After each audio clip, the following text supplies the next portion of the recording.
Hotel சுவையில் இட்லி பொடி எப்படி அரைக்குதுன்னு பார்க்கலாம். அதுக்கு வந்துட்டு நான் வந்து 2 கப்பு கருப்புளுந்து எடுத்திருக்கேன், 1 கப் வந்து துவரம்பருப்பு எடுத்திருக்கேன், 2 ஸ்பூன் மிளகு, 2 ஸ்பூன் ஜீரகம், 4 ஸ்பூன் தனியா, 6 ஸ்பூன் வெள்ளை எள்ளு, அதுக்கப்புறமா தேவைக்கேற்ப உங்களுக்கு மிளகா. நான் வந்து கொஞ்சம் கலராக இருக்கணுமேன்றதுக்காக ஒரு 5-6 காஷ்மீரி மிளகாவும் 15 நார்மல் வர மிளகாவும் எடுத்திருக்கேன்.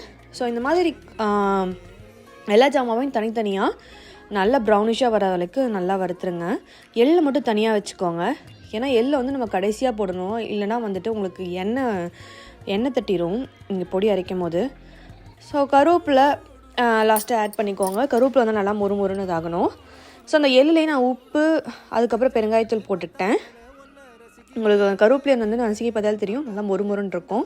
ஃபஸ்ட்டு மிளகாவே கருவேப்பிலை நல்லா ஒரு ஓட்டிட்டு அதுக்கப்புறமா மற்ற எல்லாத்தையும் ஓட்டி அரைச்சி வச்சாச்சு. ரொம்பவே சூப்பராக டேஸ்ட்டாக இருந்துச்சு. ட்ரை பண்ணி பாருங்கள் கண்டிப்பாக.